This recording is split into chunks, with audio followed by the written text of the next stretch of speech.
Welcome to my latest case, The Secret of Shadow Ranch. To start, choose Junior or Senior Detective. If you're new to adventure games or need some help, choose Gameplay Overview. Dear Hannah, well, I made it to Shadow Ranch, but I'm afraid all is not well. The Raleighs, the people who own the ranch, have been called away on some kind of emergency. They had Dave Gregory, he's their foreman, pick me up at the airport. He gave me a phone number, told me to call the Raleighs at that number as soon as I got settled in, and refused to tell me anything else. In fact, he barely said 2 words to me the whole ride to the ranch.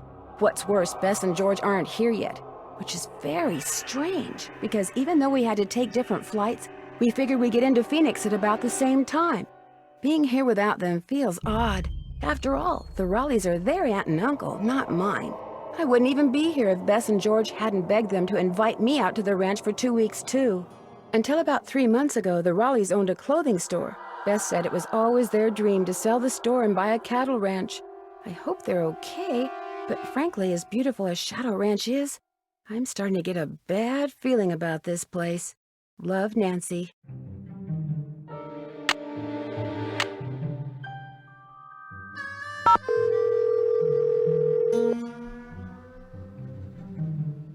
Hello? Hello, Mrs. Raleigh. It's Nancy Drew. Nancy, are you at the ranch? Yes, and I'm a little concerned that you're not. Is everything all right? Oh, everything's fine. I mean, it is now. It wasn't last night, of course. Everything would have been fine last night if you hadn't made such a fuss. How could I not make a fuss? There was a rattlesnake in our bedroom, for Pete's sake. Did you say rattlesnake? I told Ed to leave it alone and let one of the hands get it out of there, but no, Ed started poking at it with my yardstick, and all of a sudden it leapt up and bit him. How bad? Well, his arm swelled up something awful, and he was feeling pretty poorly by the time we finally got him here. I was fine. She's exaggerating. Oh, Ed, you wish. Anyway, dear, he's doing much better today, and the doctors think he'll be well enough to go home in a day or so. I'm well enough to go home right now. No, you're not. If I don't stay here with him, he'll get up and walk right out that door. No, I won't. What can I do to help you? Oh, nothing, dear. Absolutely nothing. You just go get a horse from Tex. He's the head wrangler, and go riding to your heart's content. I told Shorty to go ahead with the cookout I planned for tonight, and... The envelope. Have her take that envelope to Mary. Oh, good idea. There's an envelope in the roll-top desk in the den marked Mary. If you could ride over to Mary Yazzy's and give it to her, we'd really appreciate it. I'll do it right away. Did you say I'd have to ride there? Because of the way the roads are set up around here, it takes longer to drive to her place from the ranch than it does to get there on horseback. Dave will tell you how to get there. She's gonna have to get the key to the desk from him, too. Oh, that's right. I always lock the roll-top. Dave has the key. Oh, dear, it seems like there was something else I wanted to tell you. The horse, Bet. Tell her about the phantom horse. Did he say phantom horse? Yes. You see, last night we... Hello, Mr. Raleigh. Time for those tests. Uh-oh. We have to go. Don't worry about us, dear. You just go have fun. Just be sure to wear a hat and drink plenty of water. It's going to be another hot one. Bye! No, wait. Just tell me about the... phantom horse? Frances Humber. Wonder who she was.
Hey, you must be Nancy. I'm the cook, Shorty Thurmond. Welcome to Shadow Ranch. Come on over here and tell me about yourself. You have talked to the Rawleys, right? I have, and I still can't believe what happened to Ed. That is creepy, isn't it? But the horse, that was even creepier. See, I was just about to crawl into bed last night when all of a sudden this glowing horse comes galloping up outside. It stops and rears and paws, whinnying and snorting. Then it just wheels around and gallops off into the night. It was Dirk Valentine's horse, you know. Now it's a phantom. Dirk Valentine? Dirk Valentine was an outlaw around here back in the 1880s. Legend has it he was in love with Frances Humber. She lived right here on Shadow Ranch. Unfortunately, her daddy was the sheriff. Something tells me this story does not have a happy ending. Because of him, Valentine was captured and eventually hanged. Ever since, the ghost of his horse has been roaming the desert, cursing whoever sees him with bad luck. What a great story. Story? All I know is Ed Rawley sees the horse, and what happens less than 2 minutes later? He gets bit by a rattlesnake. You do the math. Well, I'd better get going. Pleasure talking to you.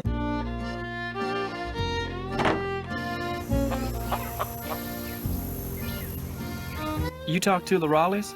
I sure did. Do you think Ed's gonna be all right? He'll be okay. Getting bit by a rattler's no picnic, but it sounds like he's out of the woods. Shorty told me about the phantom horse that appeared just before it happened. Did you see it too? It was the strangest thing I've ever seen. Guess you're gonna be asking me a lot of questions, huh? I'm sorry. Am I bugging you? The Rawleys said you were a detective.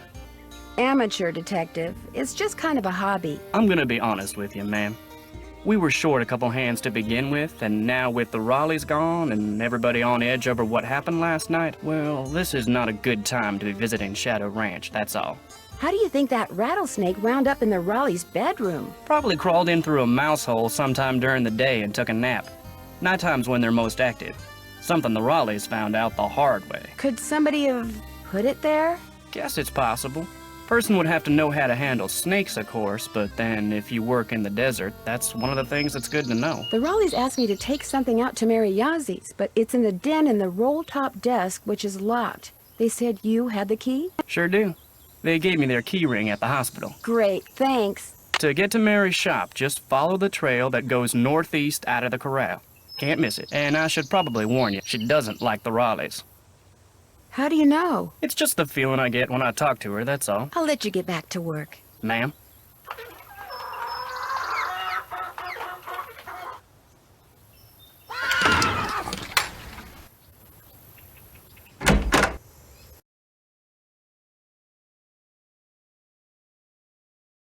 So which one are you?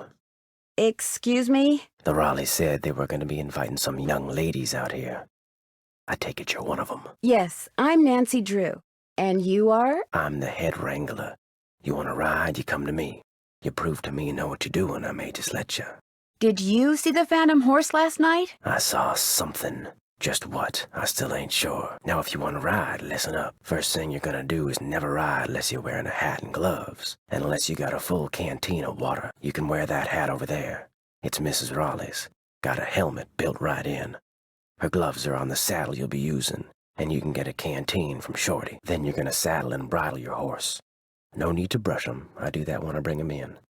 Then you're gonna lead him to the mountain block in the corral and mount up. Then I'm gonna ask you some questions. You can't ride outside the corral till you get all the answers right. Once I pass your test, can I ride any time I want? Long as you talk to me first. When you're done riding, you're gonna dismount, hook your horse up, take the saddle and bridle off and put him back where you got him. Always keep your gloves with your saddle. Which horse would you like me to ride? The bay over there. Name's Bob. If you get off when you're on the trail, don't tie your reins to nothing. Just drop 'em. And barring an earthquake or something, old Bob will stay put. Talk to you later. Yahoo! Well, hello there. Hello? Nancy, hi, it's Beth and George. Hi, I'm at the ranch. Where are you guys? Guess. Uh-oh. I'm not going to like this, am I? We're at the airport in Omaha, Nebraska. Our plane had to land here so they could fix some problem with the radio, and now they're saying we could be on the ground for hours. Well, at least they didn't cancel the flight. Yet. I mean, who knows what's really going on? Yeah, no one around here ever gives you a straight answer. So what's going on there? A lot. Last night, Uncle Ed and Aunt Bet found a rattlesnake in their room. Oh my gosh! Are they okay? Well, actually, it bit Uncle Ed. Is he alright? He will be. Right now, he's in the hospital. He'll probably be there for a day or two. Aunt Bet's staying with him. Oh my gosh! And apparently a phantom horse showed up at just about the same time as that snake. A phantom horse? Of all the times to get stranded in some stupid airport. Look, you just better keep us posted, Nancy Drew. That's all I gotta say. We're so bored. George just bought a book on 19th century clothing and accessories. George did? It's the only thing in the bookstore here that looked halfway interesting. So if you need to know anything that's even remotely related to 19th century fashion, let us know, okay? Sounds good to me. So what else has been going on? Apparently last night, this glowing horse came galloping up out of nowhere, caused a huge commotion, then went galloping off and disappeared. It was glowing? Evidently, it was pretty spooky. You're there investigating phantom horses, and what are we doing? A big fat nothing. That does it, George. We're suing the airline. The cook, Shorty Thurman, he says the phantom horse belonged to this outlaw named Dirk Valentine, who was hanged back in the 1880s. Is this Valentine guy a phantom too? I don't think so. Well, how come his horse got to become a phantom and he didn't? Bess, phantoms don't really exist, okay? According to legend, seeing the horse is bad luck. I believe it. I mean, look at what happened to the guy who owned him. Don't you think it's kind of odd how that rattlesnake showed up in the Raleigh's bedroom right after that phantom horse showed up outside? You don't buy that it was an unfortunate coincidence? Dave said when the horse appeared, everyone ran outside to look. So, you're saying someone used the horse to lure everyone outside, then put the snake in their room, knowing no one would be watching? It's possible, don't you think? But if you're right, it means someone wants to hurt Aunt Bet and Uncle Ed. Oh my gosh! If you're right, it means that someone is on the ranch. And whoever it is must be working with an accomplice. You know, someone to wrangle the horse. So everyone there is a suspect. That's right. Well, you don't have to sound so happy about it. That's it for now. Stay in touch. That's an order.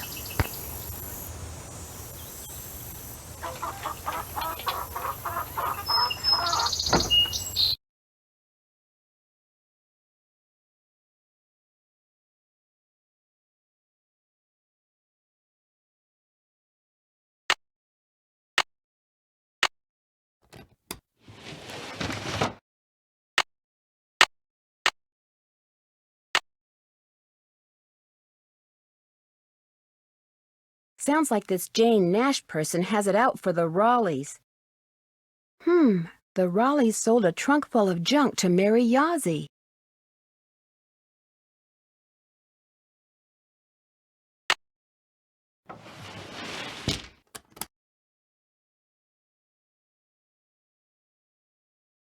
That's not the right time. Must be broken.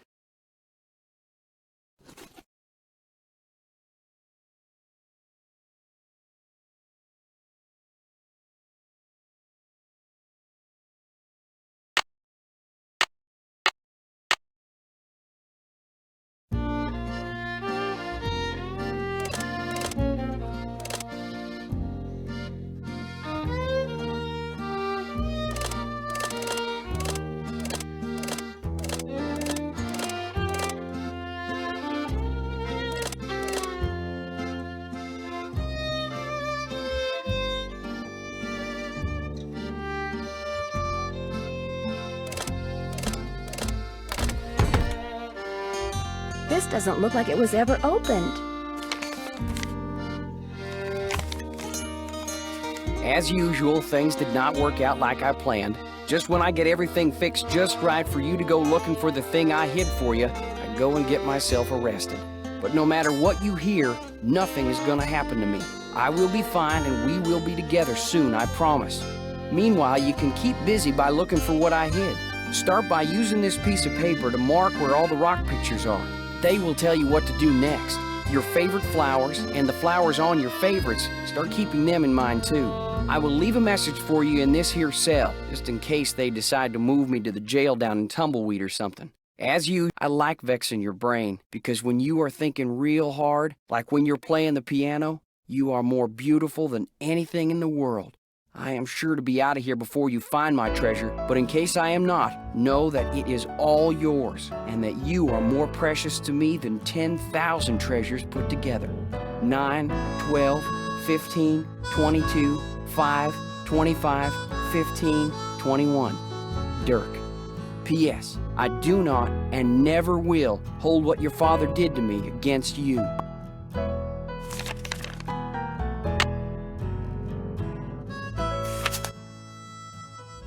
July 4th, 1882.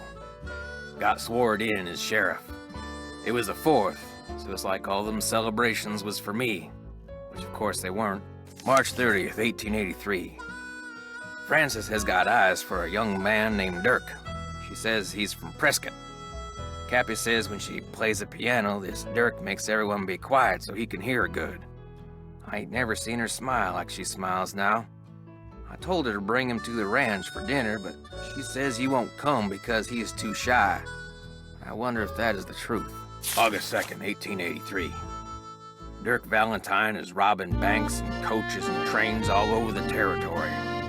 Francis says he never ever shoots his gun and only steals from people that already got plenty of money. But that ain't true, because some of them trains he robbed was carrying money, meant to pay miners their hard-earned wages. He is nothing but a no-good, greedy outlaw. But Frances gets real mad when I say that. I fear she is still sweet on him, that she sees him when she knows I am busy, and gets letters from him when she hides from me. September 13th, 1883. Dirk sent a secret letter to Frances, which Mason got hold of and give to me. I locked it up so she won't ever read it. Frances ain't allowed to see Dirk in jail, of course. If she never sees his letter, maybe she will think he don't like her no more, and maybe she will stop liking him. Frances's ma would have known what to do better than me. I wish she was still alive. January 4th, 1884. My sister says her little girl Ellie got a letter that said Frances went east and was not of a mind to ever return. I hope this ain't the truth, because I miss her something awful. I ain't seen or heard from Frances in a year. I tell people she's on her way home, but when I look in my heart, I know this is a lie. She'll never come back to Shadow Ranch, and it is my fault. I'll just have to find a way to live with it.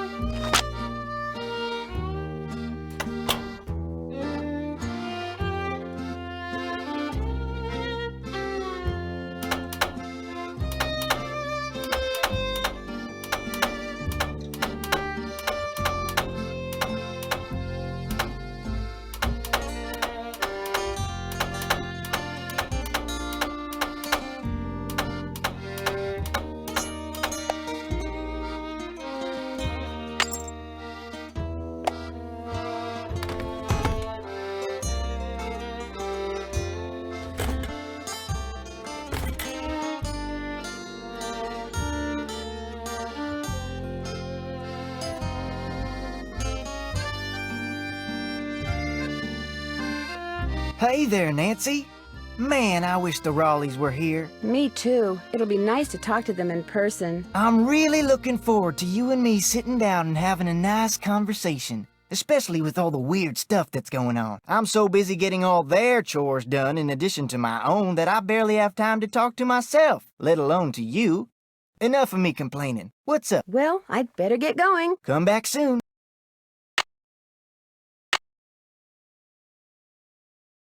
Check. I'm finished with that. Check.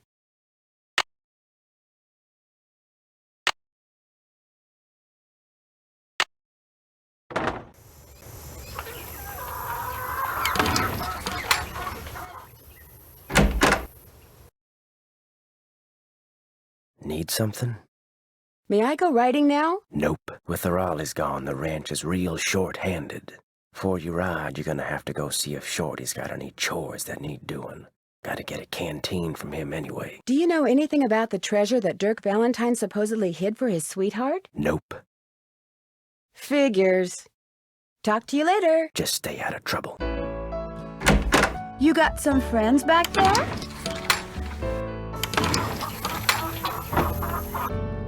Miss Nancy, how may I be of service? Tex said I should get a canteen from you and see if there are any chores you'd like me to do. Music to my ears. First thing you can do for me is go out to the garden and pick all the ripe vegetables. You know what ripe vegetables look like, don't you? You bet I do. Good, because if you pick vegetables that aren't ripe yet, I'll be real ticked. You can put them in the vegetable basket that's hanging outside. And one more thing. Sometime today, I need you to build a cooking fire in the pit outside. I'll light it when I'm ready to start cooking. And be sure to fill the bucket out there with water and leave it by the pit. You know, just in case something catches on fire that isn't supposed to. The Raleighs wanted to have a cookout tonight, and by golly, we're gonna have a cookout no matter who is or isn't here. Well, I'd better get going. Don't be a stranger.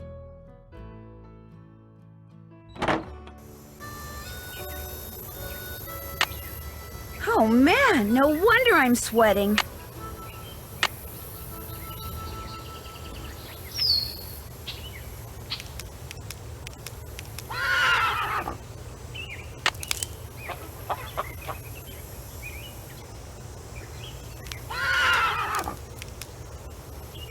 It's so hot, I should get these vegetables into Shorty right away. Pick those vegetables for me yet? You betcha. Good for you. Now, second thing I need you to do for me is take this, go out to the chicken coop and fill it up with eggs. Just be careful of that basket. It's kinda old. And don't forget to build me that campfire like I asked. Right.